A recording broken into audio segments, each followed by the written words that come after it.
പ്രഭാഷകൻ 6:5 മധുരമൊഴി സ്നേഹിതന്മാരെ ആകർഷിക്കുന്നു. മധുരഭാഷണം സൗഹൃദത്തെ ഉത്തേജിപ്പിക്കുന്നു.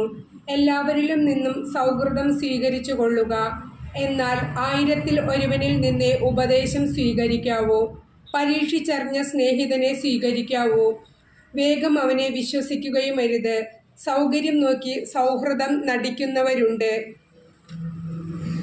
കഷ്ടദിനത്തിൽ അവരെ കാണുകയില്ല. സ്നേഹിതൻ ശത്രുവായി മാറാം. കലഹം പരസ്യമാക്കി നിന്നെ അപമാനിച്ചേക്കാം.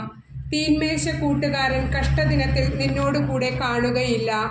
ഐശ്വര്യത്തിൽ അവൻ നിന്നോട് ഒട്ടി നിൽക്കുകയും നിന്റെ ദാസന്മാരോട് സ്വതന്ത്രമായി ഇടപെടുകയും ചെയ്യും. നിന്റെ തകർച്ചയിൽ അവൻ നിനക്കെതിരെ തിരിയുകയും നിന്നെ ഒഴിഞ്ഞു നടക്കുകയും ചെയ്യും. ശത്രുക്കളിൽ നിന്നും അകന്നിരിക്കുകയും സ്നേഹിതരോട് സൂക്ഷിച്ച് പെരുമാറുകയും ചെയ്യുക.